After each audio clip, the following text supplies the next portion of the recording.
J'avais peu de temps pour gérer ça, donc je mangeais pas le matin et je me réhydratais bien juste après la pesée, souvent avec des boissons isotoniques et croquer dans une banane, manger plutôt des compotes. Je l'ai fait très souvent, même limite, j'étais des fois un peu à la limite de l'orthorexie, hein. Le sport explose et on peut vraiment espérer, j'espère, dans quelques années, avoir des Français au plus haut niveau de la discipline. Salut les Jujiteros. Je vais commencer cette interview avant de vous présenter l'invité par une citation. Préparez-vous à une progression lente et sûre, à une rigueur, une force de travail et une régularité sans faille.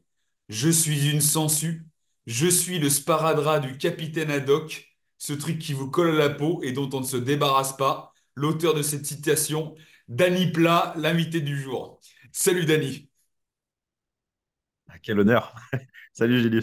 Ah mais ça m'a fait plaisir parce que tu vois, c'est déjà dans ce que tu véhicules par ce message et par tout ce que j'ai pu voir moi sur les réseaux sociaux principalement, hein, c'est que tu es à la fois passionné, rigoureux dans ton travail et c'est moi pour moi la rigueur c'est ce que moi j'appelle la discipline. On a tous notre façon d'exprimer ce terme et quand on a cette implication dans le travail vers un objectif, ça me plaît. Si j'ai compris, tu as accroché le jiu-jitsu dès tes premières sessions. Euh, tu as Ouais, commencé où? Est-ce tout que à tu fait, ouais. peux nous expliquer un petit peu d'où tu es parti et comment ça s'est manifesté ta passion pour le jiu-jitsu? Yes. Ben moi, en fait, j'ai commencé donc dans le sud de la France, sur la Côte d'Azur. Le tout premier club où j'ai été, c'était un club qui s'appelait le HB Academy. À l'époque, c'était un club qui faisait un peu jiu-jitsu brésilien et MMA. C'était dans un camp militaire, je me rappelle. Bon, moi, j'étais pas militaire, mais c'était ouvert aussi aux civils. Et donc, je suis allé là-bas parce qu'à la base, j'étais attiré par le MMA. Un pote à moi m'avait montré des vidéos de Fedor, des premiers UFC, etc. Donc, j'avais envie de m'essayer à ça. Et j'ai découvert la pratique du sol et ça a été un coup de foudre immédiat. J'ai fait, ça répond vraiment à toutes mes attentes, c'est extrêmement technique. Il y a vraiment c'est vraiment une forme d'expression super catharsique, je trouve. On peut vraiment, c'est un vrai défouloir et puis en même temps, c'est vachement stimulant intellectuellement. Donc j'ai eu un coup de foudre immédiat pour la discipline, quoi. Ah, excellent. Ouais, j'ai vu, tu as commencé en 2011 à peu près. Et je pense qu'on a eu les mêmes influences, tu vois, avec les Fedor et tout ce qu'on a pu à l'époque du Pride, en gros. Ouais, Suite à tes débuts là-bas dans le sud, j'ai cru comprendre aussi que tu as pas mal bougé, tu as voyagé, tu allé t'entraîner chez Athos, tu allé t'entraîner chez Carpe Diem aussi. Ensuite, maintenant, bah, tu es sur Paris. Est-ce que tu peux nous décrire un peu ton itinéraire, si je puis dire, bien sûr. dans le Jiu-Jitsu? Alors, c'est assez simple en fait. Bon, au début, comme je t'ai dit, j'ai été pris de passion tout de suite et bon, je passais pour un malade mental à l'époque. Mais moi, dès que j'ai commencé, j'ai dit non, mais ce truc-là, je vais en faire ma vie. C'est plus qu'un simple loisir. C'est vraiment un, un- comment dire, une voie, quoi, une voie au sens martial du terme. Faut que je vive de ça. Il faut que toute ma vie tourne autour de ça. Donc, les premières années, déjà, effectivement, il fallait que j'emmagasine un certain bagage pour pouvoir aspirer à en vivre, à enseigner, etc. Donc, au début, je travaillais à côté et je pratiquais dans le sud de la France. Puis, au bout d'un certain temps, je me suis dit, bon, ben, pour passer à la vitesse supérieure, parce que je sentais que l'environnement dans lequel j'étais n'était pas forcément propice à me professionnaliser, à pouvoir vraiment atteindre mes objectifs, ben, je me suis dit, bon, ben, il faut que j'aille m'immerger dans un environnement où ben, ça va être quelque chose qui va être compris, voilà, qui va me permettre de, de développer ça. Donc, je me suis dit, bon, ben, il faut aller dans les points chauds du jiu-jitsu. Alors, je ne suis pas allé au Brésil pour différentes raisons. Si- comme j'avais prévu de partir sur une longue durée un petit peu à l'arrache, je me suis dit, bon, je pars déjà sans assurance, sans rien et tout, me retrouver au Brésil sans forcément de contact, etc. J'avoue que j'étais un petit peu frileux. Donc, je suis parti effectivement à San Diego dans un premier temps. Donc, j'ai économisé toute une année en faisant des différents boulots, en mettant beaucoup d'argent de côté. Et je suis parti sur une longue période. Donc, ça a commencé par 3 mois à San Diego. Et j'avais fait un permis vacances-travail au Japon. Donc, après mes 3 mois chez Atos à San Diego, je suis directement parti à Tokyo pour m'entraîner de nouveau à plein temps chez Carpe Diem, qui est une des plus grosses teams asiatiques, hein, pour ceux qui ne connaîtraient pas. Et voilà, donc comme je te dis, mon objectif, c'était vraiment de m'immerger dans un environnement professionnalisé avec voilà, des athlètes qui faisaient vraiment que ça, qui avaient cet état d'esprit-là, qui même dans leur méthode d'entraînement étaient un petit peu en avance, hein, il faut le dire, par rapport à nous en France, à l'époque en tout cas, parce que c'est vrai que sur Paris, on commence, je dis sur Paris, je sais pas où on en est en province actuellement, hein, c'est pas pour dénigrer ce qui se passe en province. Moi, maintenant, je suis sur Paris depuis quelques années, donc je vois moins comment ça évolue dans les autres régions. Mais en tout cas, sur Paris, je pense pouvoir dire on est sur la bonne voie, quoi. Et donc voilà, j'ai fait ça donc sur un an et demi au total. Et puis quand je suis rentré, je me suis dit bon bah je veux vraiment maintenant enseigner le jiu-jitsu, en vivre, etc. Et bon, force est de constater que en tout cas à ce moment-là sur Paris, c'était vraiment l'endroit le plus propice pour faire ça parce qu'il y a une concentration de personnes, puis il y avait déjà des teams qui s'étaient montés où on savait qu'il y avait des cours toute la journée, etc. Donc c'est pour ça que j'ai décidé d'aménager sur Paris pour continuer de mener à bien mon projet. Et j'ai été accueilli à bras ouverts par Olivier Mako Michalesco, qui est mon professeur actuel, qui m'a fait une place au sein de la MK Team, où je suis maintenant professeur à plein temps. Excellent, excellent. Et donc, du coup, tu es sur Paris et à la MK Team depuis combien de temps? T'es arrivé avec quelle ceinture, en gros, sur Paris? Je suis arrivé sur Paris, j'étais en fin de ceinture marron, Ouais. et ça fait maintenant 4 ans que je suis sur Paris à la MK Team. Ok. Et donc, tu veux dire que cette évolution de la ceinture blanche à la ceinture marron, t'as obtenu tes ceintures par différents professeurs ou bien Ouais, ok, vas-y, tu peux nous tout en à fait. parler parce que tu sais, souvent on dit dans le milieu, il y a cette histoire de loyauté à un club, à un professeur, et c'est le même professeur qui doit te remettre ta ceinture. Comment tu gères ça? Parce que moi aussi, j'ai un peu bougé dans ma carrière, on va dire, et j'ai eu des ceintures par différents professeurs. Est-ce que tu peux nous en parler de ça? Ouais, tout à fait. Bah, moi, bah, c'est simple. Chacune de mes ceintures, c'est un professeur différent qui me les a remises. J'ai pas eu Ok. de même ceinture du même professeur. J'ai eu ma ceinture bleue par Hugo Février à l'époque. J'ai eu ma ceinture violette par Patrick Payan avec l'accord d'Hugo Février parce que je venais juste de déménager sur la région. Donc, Patrick Payan, paix à son âme, hein, c'est quelqu'un qui est décédé il y a quelques temps.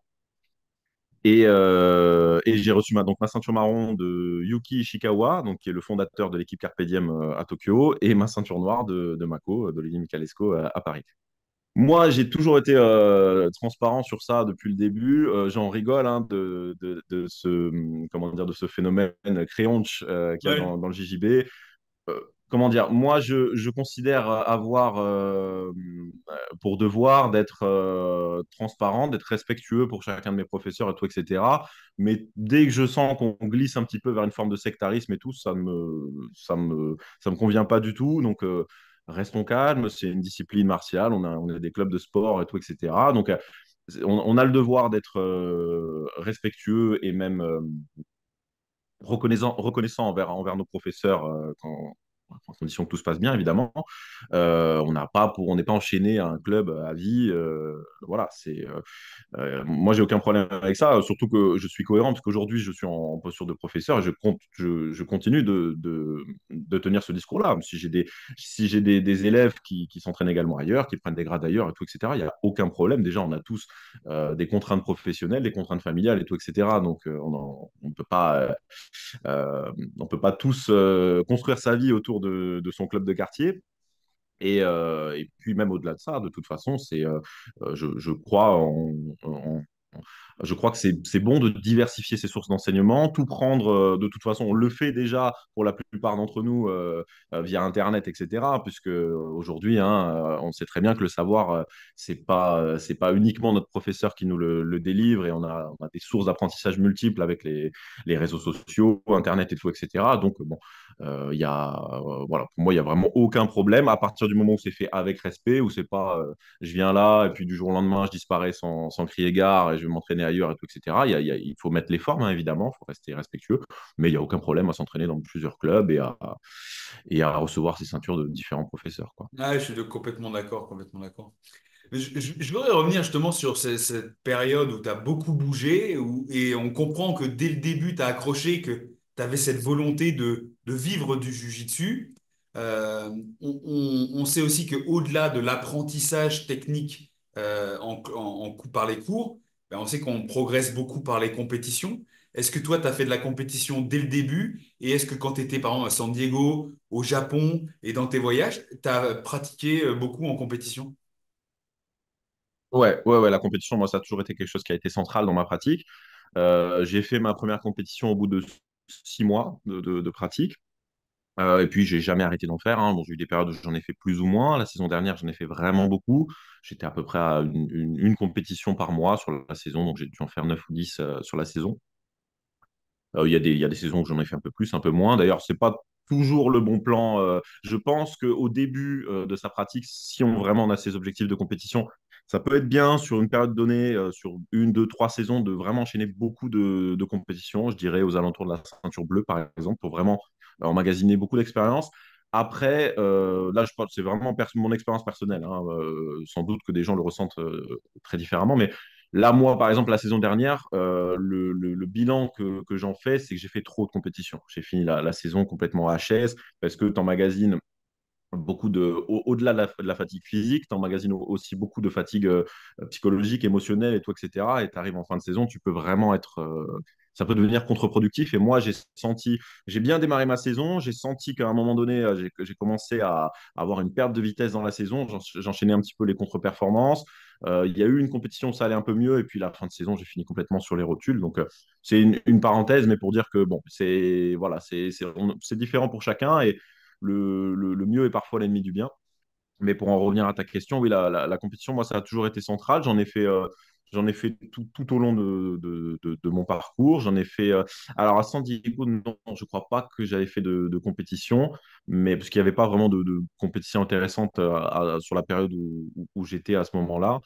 En revanche, au Japon, oui, j'ai fait les championnats d'Asie, j'ai fait le Grand Slam de Tokyo, j'ai fait plusieurs compétitions à Tokyo sur l'année où j'y étais. Et bah, c'est très intéressant parce que tu vois qu'en fonction des pays, etc., la pratique est différente. Au Japon, je dirais qu'ils sont extrêmement fins techniquement, vraiment très très précis. Ils sont aussi, c'est vraiment des geeks, hein, tu vois. Bon, maintenant, ça arrive de plus en plus en France, mais à l'époque, tu vois, on avait un jeu un peu plus rugueux, un peu plus guerrier et un peu moins fin techniquement. Et eux, ils étaient vraiment plus précis techniquement. C'est quelque chose aussi qu'on voit beaucoup aux États-Unis. Même les combattants loisirs émulent les professionnels parce qu'ils sont souvent au contact des professionnels. Donc, on voit que même le col blanc qui fait ses 8 heures derrière un ordinateur tous les jours, c'est pas rare que le mec s'entraîne 2 fois par jour, le matin à 6 heures et il y retourne le soir. Et il est au fait de voilà, tous les derniers gestes techniques et tout ça. Donc, ils sont vraiment très, très, très, très à jour quoi, de tout ce qui se fait dans la discipline, ce qui est un petit peu moins vrai encore chez nous. Mais bon, après, on a nos qualités aussi, on va dire. Comme je disais, nous, c'est vrai on a un côté guerrier, un côté on met du cœur. Donc voilà, c'était intéressant en tout cas de faire de la compétition un petit peu dans tous les pays et de voir un petit peu les particularités de chacun, quoi. Et après, toi, et aussi ce côté compétition qui sert à la progression. Là, t'en as parlé, toi, surtout quand tu es ceinture bleue et au début, toi, cette période-là, quand tu fais de la compétition, moi, j'en ai fait aussi pareil à toutes les catégories de ceinture. Euh, Il y a des compétitions qui te permettent de franchir des caps. Mais après, toi, quand tu es ceinture noire, comment est-ce que tu trouves une différence entre les compétitions quand tu es en ceinture de couleur et le but de la compétition quand tu es ceinture noire? Est-ce que ce serait pas quand on est ceinture noire, plus on recherche vraiment on est plus focus sur le résultat, alors que quand on est en compétition en ceinture de couleur, on sait qu'on est encore sur un chemin, sur une progression. Alors moi, je ne l'ai pas vécu comme ça. Si je suis tout à fait honnête, j'ai presque toujours, et je pense que c'est un défaut, hein, et justement, je le suis peut-être un peu moins maintenant parce que j'y travaille, mais j'ai toujours été à la recherche de ce résultat. Parce que moi, En ceinture de couleur, j'ai toujours eu de grandes ambitions. J'ai participé aux championnats du monde, aux Panaméricains, et tout, etc. Et je voulais faire des résultats, même en ceinture de couleur, parce que c'était des titres qui avaient une vraie valeur pour moi. Et ça en a une, hein, aujourd'hui, même quelqu'un qui est ceinture bleue ou violette, qui fait un résultat au championnat d'Europe ou au mondial ou quoi, c'est un vrai titre. Hein. C'est pas le Graal, c'est pas le titre de champion du monde en ceinture noire adulte, mais bon, ça reste de très beaux titres et ça a de la valeur. Donc moi, j'ai toujours été peut-être justement un peu trop obnubilé par ce résultat tout au long de ma carrière, si j'ose dire. Et je dirais que je ne suis pas encore aussi sage que je le voudrais, mais je gagne en sagesse avec le temps. Et en ceinture noire, j'essaye justement, aussi au travers d'un travail que je fais en préparation mentale, etc., d'être un peu moins obnubilé par le résultat, même si évidemment le résultat a son importance, hein, on ne va pas se mentir, et être un peu plus dans le, comment dire, j'ai pas envie de dire dans le moment présent, ça fait un peu cliché, mais en tout cas dans la performance, voilà, Ouais. dans l'idée de vraiment être concentré plutôt sur la performance, voilà, sur faire un bon combat, essayer de progresser, de donner le meilleur de soi-même et considérer que les résultats arriveront d'eux-mêmes, Ouais. voilà, avec la pratique, avec le temps Mais, et voilà quoi. mais c'est sûr qu'on est tous quand même drivés par le résultat, hein. Ça, Bien voilà. sûr. Même si j'utilisais le mot de progression avec compétition, on sait qu'on y va, c'est pas pour faire de la dentelle, quoi.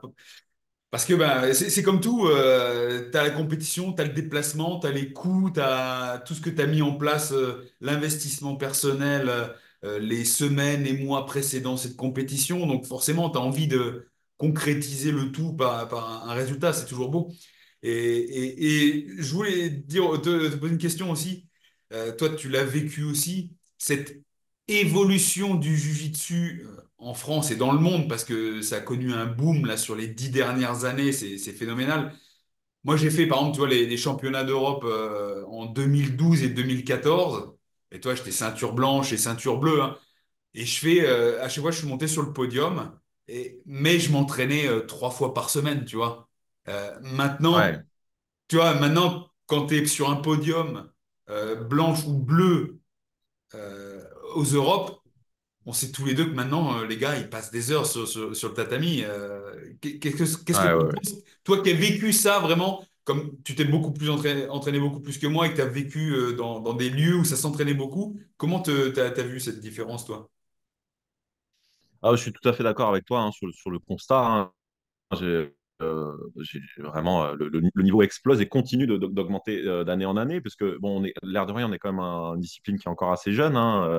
Le jiu-jitsu brésilien, ça a apparu il y a moins d'un siècle et le format de compétition tel qu'on le connaît aujourd'hui, c'est vraiment euh, euh, parfait dans les dernières années. Donc et puis, il y a aussi un phénomène que, à la base, le niveau était vraiment concentré au Brésil, puis il arrive aux États-Unis, et puis là, c'est en Europe que on est en train, progressivement, on n'est pas encore à leur niveau, mais on est en train de les rattraper avec des athlètes comme Espen Mathiesen, Tommy Langacker. Bon, c'est plutôt dans les pays nordiques. L'Angleterre, il commence à sortir quelques gars aussi. En France, on arrive aussi tout doucement. Donc, on est en pleine croissance, déjà, nous, les pays européens, par rapport à ces nations-là. Donc, il y a vraiment un essor. Et c'est vrai que moi aussi, mes premiers championnats d'Europe, c'était en 2011. C'est ça? 2011? Non, attends. J'ai commencé en 2011, mais non, mes premiers championnats d'Europe, ça devait être en 2013. Et oui, là, les derniers championnats d'Europe qu'on voit, effectivement, le niveau a explosé. Mais même, j'ai envie de te dire, moi, je vois dans mon club ce que font les ceintures blanches et bleues aujourd'hui. Je ne le faisais pas en ceinture bleue, quoi. Quand je vois des ceintures bleues qui vraiment ont un niveau, qui font des berimbolos, des choses comme ça et tout, on n'avait pas le savoir à l'époque. Moi, quand j'étais en ceinture blanche, ceinture bleue, je faisais de la demi-garde, je faisais de la spider guard. Moi, déjà, j'avais un jeu très moderne, je faisais de la spider guard en ceinture blanche et tout. Mais aujourd'hui, les gars font de la waiter, de la riva, ils savent prendre le dos, etc. Des choses que moi, j'ai appris bien plus tard. Donc, au final, je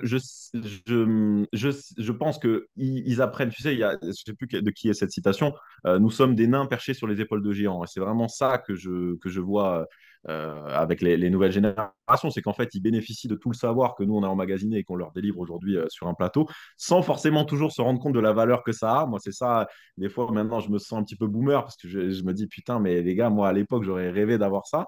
Et en fait, les gars, en 2 3 ans maintenant, ils ont des connaissances que nous, on a mis des années à acquérir. Cela dit, on a quand même une expérience, il y a quand même, comment dire, il y a quand même un truc comment dire, l'expérience, même si le bagage technique, il l'acquiert plus rapidement, l'expérience, ça reste quand même un truc un petit peu immuable, hein. Donc, je pense que même si on voit des progressions fulgurantes, il y a la maturité, c'est ça. La maturité, ça, par contre, ça demande un certain temps. Mais en tout cas, techniquement, ouais, c'est vrai qu'on acquiert aujourd'hui les outils beaucoup plus vite. Et bah, c'est génial, hein. Ça veut dire que le sport explose et on peut vraiment espérer, j'espère, dans quelques années, avoir des Français au plus haut niveau de la discipline et que le niveau mondial va s'harmoniser aussi, qui ne sera pas aussi concentré au Brésil et aux États-Unis, quoi. Ouais. Toujours au niveau des compétitions, comme quand tu en as fait beaucoup, comment toi t'as préparé en dehors du jiu-jitsu? Qu'est-ce que tu faisais à côté pour préparer au mieux tes compétitions et enfin préparer avant et même maintenant, hein? Est-ce que tu fais de la prépa physique? Est-ce que tu mises beaucoup sur ton alimentation? Qu'est-ce que tu fais pour optimiser le tout? Alors, tout ça, c'était un petit peu de manière sporadique au début. Alors, dès le début, j'ai eu des moments où j'ai fait de la prépa, puis j'en ai plus fait. J'ai des moments où j'étais très, très à cheval sur l'alimentation, même trop. Puis, tout l'inverse, voilà, un peu des yo-yo, etc. Aujourd'hui, je me suis un peu plus stabilisé. Donc, il y a déjà l'âge qui rentre en ligne de compte, c'est que j'ai 34 ans. Je m'entraîne, bon, pas en ce moment parce que je suis blessé, mais en moyenne, je m'entraîne 2 fois par jour. Donc, s'entraîner 2 fois par jour à 34 ans et s'entraîner 2 fois par jour à 20 ans, c'est pas tout à fait la même chose au niveau de la récupération notamment. Donc, je deviens beaucoup plus sérieux aussi avec le temps parce que la sentence est beaucoup plus immédiate quand je fais des écarts. Donc, au niveau de la prépa physique, oui, aujourd'hui, moi, je considère que c'est pour moi indispensable pour deux choses. Déjà, parce que moi, j'ai un jeu plutôt axé sur la technique en JJB. Je suis quelqu'un qui adore la technique et tout ça, et qui donc, le pendant un peu négatif de ce jeu-là, c'est qu'on peut facilement aller vers la fainéantise, tu vois, parce qu'on va toujours chercher la réponse un petit peu technique. Et des fois, il suffit de mettre un bon coup de physique pour passer une technique, et puis on va toujours chercher à tricoter, aller chercher la solution technique alors qu'il y a plus malin à faire dans la situation. Donc, par rapport à mon profil, déjà, à ce niveau-là, la préparation physique, c'est très important parce que ça me met dans une situation où, en fait, là, il n'y a pas à réfléchir. Il faut aller dans le dur. Simplement, quand tu dois faire des Bulgarian squats et que tu dois faire ta série de 10 ou de 15 à je ne sais pas combien, voilà, il n'y a pas de solution technique à trouver. Faut aller dans le dur et être capable de stimuler ces sensations-là. C'est quelque chose qui est très intéressant pour moi à transférer dans ma pratique par la suite. Le deuxième intérêt de la préparation physique, évidemment, c'est les blessures, parce que le fait d'être dans un corps qui est une armure qui est solide, eh ben, ça me préserve des blessures. Je pense que déjà, j'ai des blessures graves, hein. Il faut savoir que je fais de la compétition et tout. J'ai plus de ligament croisé antérieur dans un de mes genoux, donc c'est quelque chose. Normalement, on se fait opérer hein, systématiquement. Mais bon, moi, avec l'aval d'un chirurgien, hein, j'ai pas fait ça n'importe comment. J'ai décidé de continuer ma pratique sans me faire opérer, en effectuant vraiment un renforcement très très important des jambes, et j'ai pu continuer sans me faire opérer. Donc voilà, ça, j'aurais pas pu le faire sans préparation physique. Donc pour toutes ces raisons-là, la préparation physique pour moi c'est vraiment quelque chose de cardinal dans ma pratique. J'en fais en minimum 2 fois par semaine, non minimum 3 fois par semaine. 3 fois par semaine la préparation physique pour les blessures et donc pour, euh, pour les autres raisons que j'ai citées. Et la nutrition et le sommeil, hein, d'ailleurs, j'essaye le sommeil, hein, c'est extrêmement important. J'essaie d'avoir un sommeil de qualité, si possible 8 heures, grand minimum 7 heures.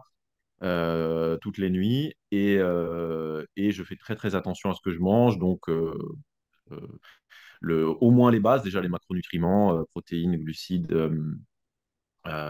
lipides et fibres. Voilà, j'essaie de manger le plus équilibré possible, de limiter les aliments transformés. J'utilise aussi beaucoup d'épices, la cannelle, le curcuma, etc. Pour les vertus anti-inflammatoires. C'est quelque chose qui m'a toujours intéressé, la nutrition. Donc, pour moi, c'est même pas un effort, c'est que ça me passionne l'idée de toujours optimiser un petit peu sa santé au quotidien, pouvoir faire des choses pour entretenir au mieux la machine. C'est quelque chose que j'aime, même s'il y a des périodes, je pense que c'est plutôt lié à des yo-yo émotionnels, bah, on va quand même être tenté de se tourner vers la malbouffe, vers le sucre. Le sucre, c'est un vice que j'ai un petit peu, mais j'ai quand même, grosso modo, cette discipline et surtout cette passion de bien manger. Donc, j'y reviens régulièrement et en termes de douleur, en termes de récupération, c'est vraiment, je pense, passer la trentaine, quelque chose qui fait radicalement la différence et on s'en rend compte pas forcément en fait quand on pratique de façon assidue parce que ça devient normal, mais le jour où on arrête et on fait des écarts, on voit que la sentence elle est vraiment immédiate et on se rend compte vraiment à quel point c'est primordial. Ouais. On reviendra sur l'alimentation après. Je vais revenir un petit peu sur cette histoire de prévention de blessures, prépa physique.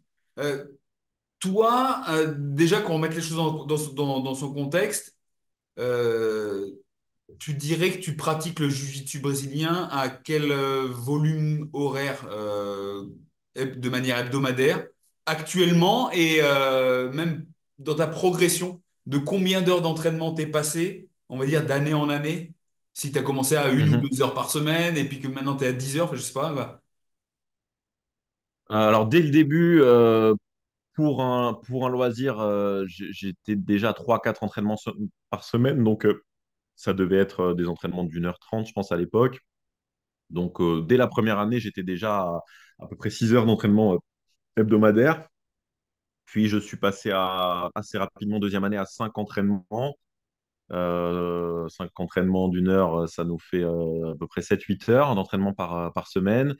Et au fil du temps, donc quand je suis parti après à l'étranger, j'étais déjà, et même avant, hein, j'étais déjà passé, je m'organisais, je faisais des petits boulots. Toute ma vie était construite autour de ça. Donc je préférais faire un petit boulot à la con, mais qui me laissait le temps de m'entraîner euh, qu'avoir un boulot un peu sympa et pas le temps de m'entraîner. Donc assez rapidement, je suis passé à 2 entraînements par jour. Alors, c'était pas toujours qualitatif, hein. Des fois, c'était des entraînements un peu avec le poteau qui était là. Enfin, voilà, je me débrouillais. Et à l'étranger, donc, j'étais à 2 entraînements par jour, à peu près 5 jours par semaine. Donc, on peut compter 3 fois 5, 15, à peu près une quinzaine d'heures par semaine de JJB.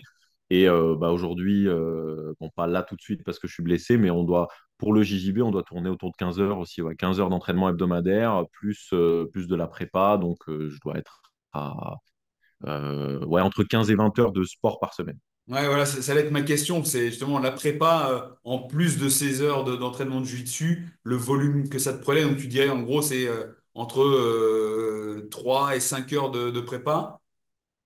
Ouais, ouais, j'ai une grosse séance avec un préparateur physique par semaine qui doit durer une bonne heure et demie. Et je fais moi en plus 2 séances qui doivent tourner autour d'1 heure. Ouais. Donc ça fait 3h30 à peu près. Et la question là-dessus aussi, c'est est-ce que on parle de prépa physique et de prévention de blessures? Est-ce que c'est parce que tu t'es blessé une fois et que tu as pris conscience que la prépa physique pouvait t'aider que tu t'es mis à préférer de la prépa physique ou tu en as toujours fait? Alors, comme je t'ai dit, j'en ai fait de manière un peu sporadique. Il y a eu au début, quand j'étais en ceinture bleue, il y a une période où j'ai fait du CrossFit. Et en fait, je pense que j'ai simplement expérimenté plein de choses, quoi. J'ai testé un petit peu voir comment je me sentais quand j'en faisais pas, etc. J'ai eu une période. Bon, déjà, je pense que c'est pas tout le monde, mais c'est un défaut de poids léger, un peu ce que j'avais à l'époque de mettre de côté la prépa physique, parce que il y a plusieurs poids légers connus qui font pas de prépa physique, les Miao, tout ça, on sait, bon, peut-être qu'ils y sont venus depuis, mais voilà, il y avait une mode un petit peu de ce type de combattant très technique qui n'était pas trop tourné vers la prépa physique. Ce qui m'y a ramené, effectivement, c'est les blessures, mais comme je te disais, ça n'est plus la seule raison pour laquelle j'en fais. J'y ai vraiment pris goût. Il y a cette notion de discipline dont tu parlais, qui est quelque chose qui est très important pour moi aussi, parce que ça te donne une certaine colonne vertébrale, une structure. Et puis maintenant, j'ai plaisir en fait à me sentir dans un corps fort, fonctionnel, etc. Alors c'est pour ça que dans préparation physique, il faut pas, pour moi, ça va au-delà de la simple notion de musculation. Ça intègre de la mobilité, ça intègre voilà, différentes choses. C'est l'entretien de la machine pour moi et vraiment essayer de développer au maximum toutes les capacités de son corps, quoi. Donc j'ai repris de façon plus sérieuse, contraint par les blessures, parce qu'il a fallu que je reconstruise des jambes très fortes, comme je te disais, par rapport à mon croisé. Mais derrière, bah, une fois que j'ai repris le pas, bah, j'ai développé ce truc-là par plaisir, quoi. Ouais, ok, ok, ok. Je vais faire là maintenant en transition vers le sommeil. Il te dit, voilà, tu vises minimum 7 heures, 8 heures étant bien. On sait que pour beaucoup de clubs, les entraînements, c'est le soir. Et que Ouais. justement, bah, moi je le vois avec beaucoup de clients que Jiu-Jitsu que j'accompagne, hein, ils sont exposés aux entraînements le soir, ils rentrent chez eux, il est 22 heures 23 heures, et ça engendre des problèmes de sommeil. Comment toi, tu as vécu ça? Parce que j'imagine que dans les autres clubs ben, que tu as fréquentés avant Paris, tu as dû aussi t'entraîner le soir. Est-ce que ça a déjà affecté ton Ouais. sommeil? Si oui, comment tu as essayé de résoudre le problème? Et maintenant, comment ça se passe? Bah, au début, c'était terrible parce que je m'entraînais donc à l'époque où je m'entraînais à la Tropa d'élite à Mandelieu chez Hugo Février.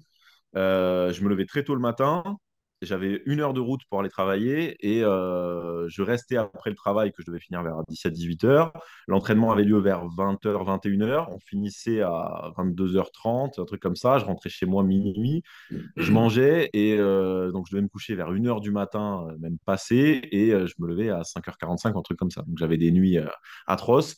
J'étais tout le temps explosé. Bon, c'est quelque chose que tu peux faire à 20 ans. Aujourd'hui, clairement, je ne tiendrai plus le coup. Donc, c'était très, très mauvais. Bah, l'avantage que j'ai, moi, c'est que je me suis dit, comme je te dis, moi, j'ai eu l'objectif très tôt de construire toute ma vie autour du JJB. Donc, je me suis dit, bon, ça, c'est un problème qu'il faut que je résolve et il est hors de question de continuer à m'entraîner dans ces conditions. Donc, par la suite, j'ai pu aménager mon entraînement de façon plus optimale, mais au prix de gros sacrifices financiers, de vie qu'une personne normale, entre guillemets, ne pourrait pas faire. Je suis d'accord avec toi, les entraînements le soir, c'est très mauvais. Alors, au-delà du fait que ben, le fait de rentrer tard, si on a à se lever tôt le lendemain, forcément, ça réduit le temps qu'on peut consacrer au sommeil. Rien que le fait d'avoir une activité très excitante le soir, c'est mauvais pour l'endormissement. Donc, euh, grand-chose à dire, si ce n'est que c'est pas très bon. Nous, à la MK Team, c'est vrai qu'on a plusieurs créneaux. On a des créneaux en journée. Donc déjà, pour les gens qui ont un emploi du temps qui leur permet de s'entraîner le matin ou l'après-midi, bah, c'est beaucoup mieux. Je pense même que, alors je suis pas expert là-dessus, mais je pense même que physiologiquement, je sais qu'il y a des moments dans la journée, on a des pics d'attention, des pics de forme et tout. C'est très certainement beaucoup plus intéressant de s'entraîner à ces moments-là. Bon, après, impossible de les tenir. Je sais que nous, on a des cours aussi en fin d'après-midi à 18 heures. On a des cours à 18 heures, puis des cours à 20 heures et tout, etc. Donc, pour les gens qui ont la possibilité de s'entraîner à 18 heures, c'est beaucoup mieux. Euh, ben après, pour les gens qui s'entraînent le soir, moi, bon, je sais pas ce que ça vaut, ça c'est plutôt toi qui pourras nous le dire. Moi, je prends du magnésium le soir. Je sais que ça a comme je donne des cours le soir, je suis amené aussi à m'entraîner le soir. Bon, je prends du magnésium bisglycinate. Alors tu nous diras, moi, c'est les infos que j'ai, que c'était un des magnésiums les mieux assimilés par le corps. Je pense que ça doit m'aider, en tout cas, à me relâcher un petit peu musculairement le soir et que c'est voilà, une petite astuce. C'est pas miracle, hein, évidemment, mais c'est un petit truc qui peut peut-être aider à l'endormissement le soir. Voilà, c'est les choses que je mets en place, mais j'ai la chance d'avoir tout mon emploi du temps qui est construit autour de ma pratique, donc je peux me lever un peu plus tard le matin quand je m'entraîne le soir, et donc j'ai pas de problème pour avoir mes 7-8 heures de sommeil, quoi. Ah, mais c'est bien, tu as bien exposé les problèmes liés aux entraînements le soir, hein. Ce que tu prends, toi, le magnésium bisglycinate, ben, mais je prends pareil aussi, tu vois. J'ai moi-même fait en sorte, au fur et à mesure, de m'entraîner moins le soir aussi pour qu'il y ait moins de perturbations du sommeil. Après, les conseils qu'on peut donner, hein, pour ceux qui nous écoutent, hein, c'est aussi de compenser un peu les pertes liées à l'entraînement. Et je pense aux pertes hydriques et minérales. Donc, Ouais. dans les minéraux, et certes, il y a le magnésium, mais l'équilibre des minéraux, donc c'est aussi penser à prendre des électrolytes, soit dans la boisson pendant l'entraînement, soit juste après l'entraînement. Et ça, c'est vraiment important. S'alimenter avec une source de glucides aussi quand c'est le soir après l'entraînement. On sait que les glucides le soir aussi peuvent apporter cette sensation de récompense, tu sais, glucides, sucre, récompense, apaisement, et donc du coup favoriser un endormissement. Il y a des gens pour qui ça va être ben, prendre une petite douche tiède, chaude, parce que le chaud va aussi apaiser. Il y en a pour qui sont très en chaleur, eh ben, un peu de douche rafraîchissante, ça va leur faire du bien. On est tous différents là-dessus, ça dépend vraiment du Mhm. profil de chacun. Et ça dépend aussi de l'intensité à laquelle on a terminé l'entraînement. Si on a terminé bien par sûr. des combats pleine balle ou si on a terminé juste par quelques drills et un petit retour au calme qui peut se faire par un petit peu de stretch ou quelques exercices de respiration, ça peut aider aussi. Ok, merci là-dessus. Et maintenant, je voudrais qu'on parle de l'alimentation. Donc, j'ai bien compris que tu prenais soin de ton alimentation, tu visais des aliments non transformés, tu utilisais pareil tout ce qui est épices, herbes pour aromatiser puis bénéficier des effets à la fois antioxydants, anti-inflammatoires, que tu te préoccupais aussi de tes apports en macronutriments, donc protéines, glucides, lipides. Est-ce que toi, dans ta carrière, tu as été amené à compter tes calories pour voilà, comment tu as fait et dans quel but tu le faisais? Ouais, tout à fait. Alors, je l'ai fait très souvent, même limite, j'étais des fois un peu à la limite de l'orthorexie. Hein. Bon, l'orthorexie, pour nos auditeurs, hein, c'est en gros une sorte de pathologie qui fait qu'on est un peu obsédé par la qualité de ce qu'on mange et tout, etc. Donc, j'ai eu différentes phases comme ça tout au long de mon parcours. Euh, au début, il y a 10 ans de ça à peu près, j'ai eu même une période où j'étais végétarien. Donc, c'est à ce moment-là que j'ai commencé à m'intéresser un petit peu à ces choses-là. Aujourd'hui, je ne le suis plus. Hein, je l'ai été sur une période de 3 4 ans. Aujourd'hui, j'ai repris une alimentation carnée, si j'ose dire. Euh, excuse-moi, j'ai oublié la question. Je suis Et parti en au live. niveau du comptage des calories, si tu l'avais fait, Oui, comment comptage tu des l'as fait et calories, c'est dans ça. quel but? Alors, ouais, donc je l'ai fait pour différentes raisons. Je l'ai fait à des fins de catégorie de poids. Je pense que c'est quelque chose que les pratiquants de notre sport connaissent bien. Je l'ai fait pour essayer de descendre de catégorie de poids. Donc, à cette fameuse période où j'étais végétarien, c'est pour ça que j'en parle. Je descendais à l'époque dans la catégorie des moins de 64 kilos, ce qui n'est clairement pas ma catégorie. Hein. Moi, me stabilise entre 68 et 70 aujourd'hui en poids de forme. Et avec l'âge, on a tendance à s'étoffer un petit peu, donc ça a tendance à monter. Mais déjà à l'époque, 64, j'arrivais blanc comme un linge, avec aucune envie de combattre, donc c'était très mauvais. En plus, j'avais moins de connaissances qu'aujourd'hui, donc je devais pas très bien le faire. Donc j'ai fait des grosses restrictions caloriques pour ces raisons-là. Bon, le problème, hein, il est souvent au niveau un petit peu émotionnel aussi à ce moment-là, parce que quand on est sous-alimenté, bon, déjà, on a tendance à nerveusement à craquer un petit peu, et puis ça donne lieu des fois aussi à des gros craquages alimentaires. Enfin, c'est vraiment pas quelque chose que je souhaite. Hein. Je pense que l'idéal, c'est d'essayer de trouver vraiment une caté où, à la limite, on peut perdre quelques kilos dans une discipline comme la nôtre où on est pesé le jour même, hein, je précise. On ne peut pas se permettre de faire des grosses pertes de poids, en tout cas sans conséquence. Donc l'idée, c'est de trouver sa catégorie à 2 3 kilos près et soit peut-être faire une petite prise de masse si on est un peu bas, soit un léger régime pour se stabiliser à peu près à 2 3 kilos de la limite de poids. Donc, je l'ai fait pour ces raisons-là. Puis, je l'ai fait des fois à des fins un petit peu esthétiques aussi, parce que j'ai plaisir à avoir un corps qui me plaît. Hein, faut pas se le cacher. Donc, donc, les restrictions caloriques, oui, je l'ai fait.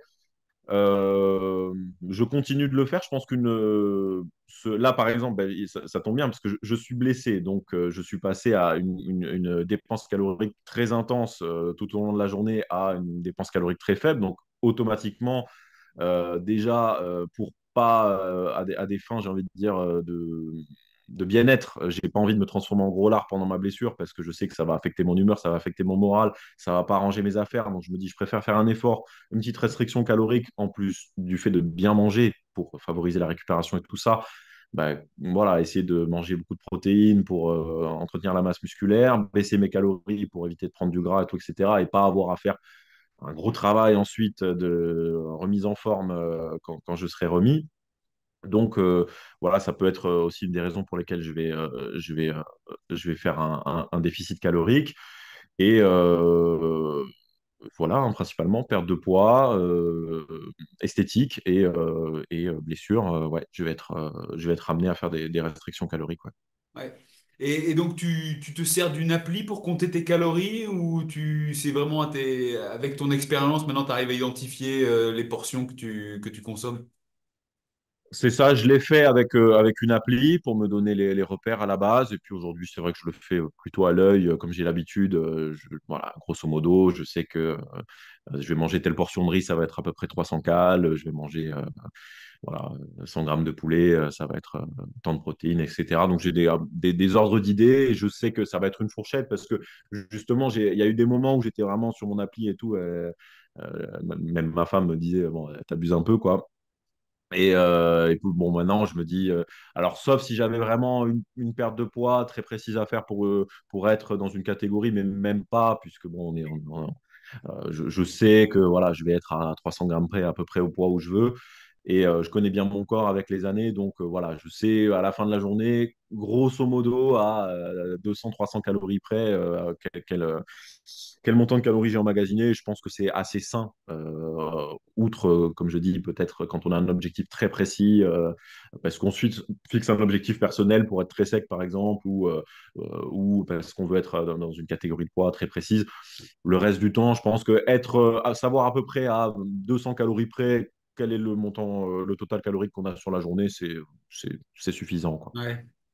Et toujours sur ce côté apport nutritionnel, est-ce que toi, tu as des petits rituels en compétition autour de la pesée ou juste avant de rentrer? Tu sais, entre le moment où tu te pèses, quand on a un petit peu limite, et que tu vas rentrer sur le tatami, est-ce que tu as des petits rituels? Peut-être manger quelque chose de sucré, une réhydratation, des compléments. Est-ce que tu as quelque chose comme ça? Ouais, alors bon, déjà ça a évolué avec le temps parce que là, avant ma blessure, j'avais fait comme j'avais vraiment insisté sur la prépa physique, j'avais pris de la masse musculaire et donc j'avais beaucoup plus de mal qu'avant à descendre dans ma catégorie de poids qui est moins de 70 kilos. Donc là, du coup, c'était un petit peu différent. Comme j'étais vraiment limite au poids, que je devais la veille même manger très peu, je prenais bien soin de bien me réhydrater déjà juste après la pesée, comme on a un laps de temps très court entre la pesée et le premier combat, me réhydrater et boire des boissons isotoniques, etc. Puisque j'avais baissé les calories, j'étais souvent amené à pas manger le matin même pour combattre. Et comme en ceinture noire adulte, la catégorie dans laquelle je combattais la saison dernière, souvent j'étais amené à combattre tout le matin à 9h30. J'avais peu de temps pour gérer ça, donc je mangeais pas le matin et je me réhydratais bien juste après la pesée, souvent avec des boissons isotoniques et croquer dans une banane, manger plutôt des compotes. J'avais fait quand j'avais passé mon BF1 de lutte grappling, on avait eu un petit truc sur la nutrition. Je me rappelle qu'elle avait parlé des compotes parce que le fait que ce soit cuit, que les fruits soient cuits, comment dire, l'assimilation des sucres ne va pas être ralentie par les fibres. Donc, je crois que les compotes, c'est pas mal dans ces Ouais, c'est ça. conditions précises. Donc, voilà, compote, et puis on est parti, quoi. Ok, ok. Et maintenant, quand tu t'entraînes, est-ce que, parce que tu es professeur aussi, parce qu'il y a une différence quand certainement, quand tu entraînes toi et quand toi tu t'entraînes, est-ce que tu as Ouais. pareil des petits rituels de collation avant l'entraînement en fonction de l'heure à laquelle tu t'entraînes? Ou est-ce que tu Alors, fais pas attention? rituel, c'est un peu fort. Parce que je sais, enfin, je sais, j'ai une bonne idée à peu près de ce qu'il faudrait faire idéalement, mais j'arrive pas toujours à m'y tenir. Si je dois prendre, déjà, j'évite de manger juste avant l'entraînement, hein, c'est évident. Ou alors, vraiment, enfin, déjà, si je peux manger espacer un petit peu, c'est mieux, et ça va vraiment être des petites collations. Généralement, j'aime bien avoir un fruit, une petite source de protéines et peut-être une petite source de glucides. Donc, ça va souvent être, par exemple, un yaourt, un fruit. Et si vraiment j'ai faim ou quoi, il peut y avoir une petite source de glucides comme un morceau de pain complet, par exemple, ou quelque chose comme ça, 1 ou 2 heures avant l'entraînement pour recharger. Surtout dans le cas surtout comme je m'entraîne 2 fois, j'essaye d'avoir ça. Mais le truc, c'est que c'est très variable parce que j'ai un emploi du temps qui part un peu dans tous les sens avec les cours et tout, etc. Donc, j'arrive pas à le faire de façon ritualisée. C'est ça que je voulais dire. Mais idéalement, si je pouvais, je sais qu'il faudrait que je fasse ça, quoi. Mais je le fais, mais pas de façon aussi régulière que je le voudrais. Parce que des fois, je finis un entraînement et je dois me rentraîner genre 2 heures après. Et j'ai pas mangé à midi. Donc, je vais manger, voilà, je vais bricoler pour essayer, en tout cas, d'avoir au moins une source de protéines entre les deux entraînements, une source de glucides. Voilà. Mais je vais bricoler un petit peu entre les entraînements. En tout cas, je vais toujours essayer de manger le plus sainement possible entre les deux entraînements, quoi. Ça, c'est la difficulté, tu vois, et c'est quand on s'entraîne multiples fois par jour et qu'on a un agenda un peu aléatoire. Et du coup, moi, ça me fait penser au fait que, bah, comme tu dois quand même t'alimenter, apporter des choses à ton corps, est-ce que tu t'appuies sur des compléments alimentaires? Ouais, j'en prends assez peu, hein, c'est simple, j'ai toujours la même routine. Au final, bon, il y a peut-être un côté un peu psychologique là-dedans, je sais pas dans quelle mesure. Bon, je sais que c'est pas mal, mais je sais pas si c'est optimisé vraiment à ma pratique. Je prends des oméga 3 le matin avec du collagène marin hydrolysé. En ce moment, j'ai un petit complexe de vitamines. En plus, c'est bien à l'automne, c'est pas mal. Comme voilà, on sait qu'il y a pas mal de petits virus qui courent à partir de cette période-là. Donc, une petite supplémentation en vitamines, un multivitamine. Et le soir, mon magnésium bisglycinate, comme je te l'évoquais tout à l'heure. Et voilà, j'ai pu prendre des protéines en poudre par période. Donc, bon, c'est pas à toi que je vais l'apprendre, je le dis pour les auditeurs. Les protéines en poudre, hein, c'est pas miracle. Si on en a suffisamment dans son alimentation, c'est pas nécessaire, c'est ça juste une visée pratique.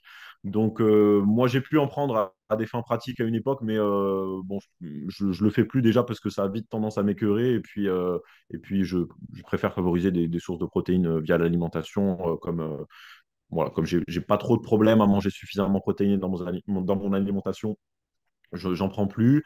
J'envisage peut-être de refaire une petite cure de créatine prochainement. Je crois que ça a des intérêts aussi pour la récupération, donc peut-être je me repencherai là-dessus quand je serai remis de ma blessure. Mais voilà, grosso modo, c'est autour de ça que tourne ma Alors, moi, je me supplémentation, permets, quoi. tu pourrais commencer maintenant parce qu'on sait que la créatine, ça préserve aussi contre la perte musculaire.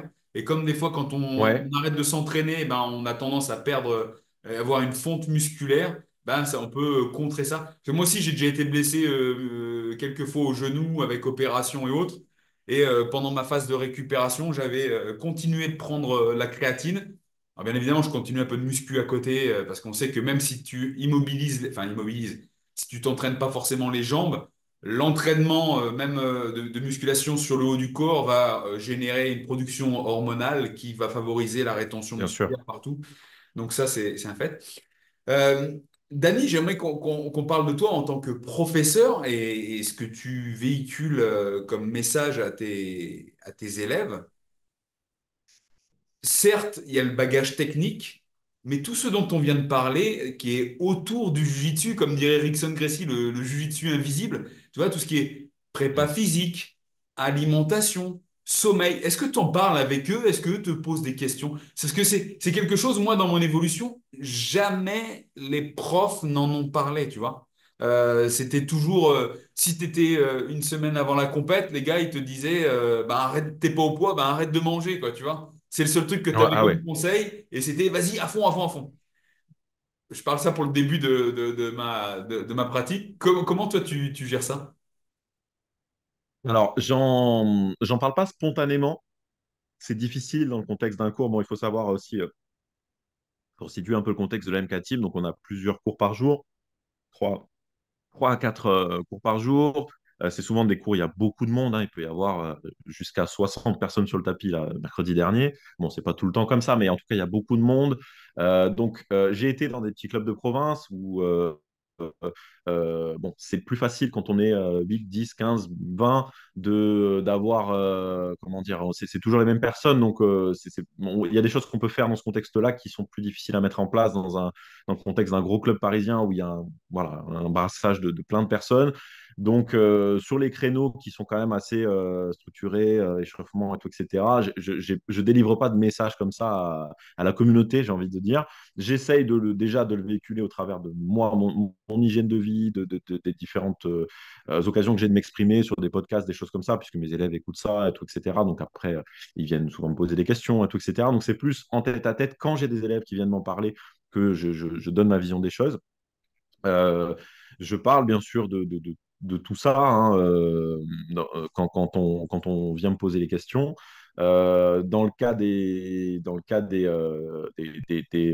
phases avant compète, oui, bien sûr, j'en parle.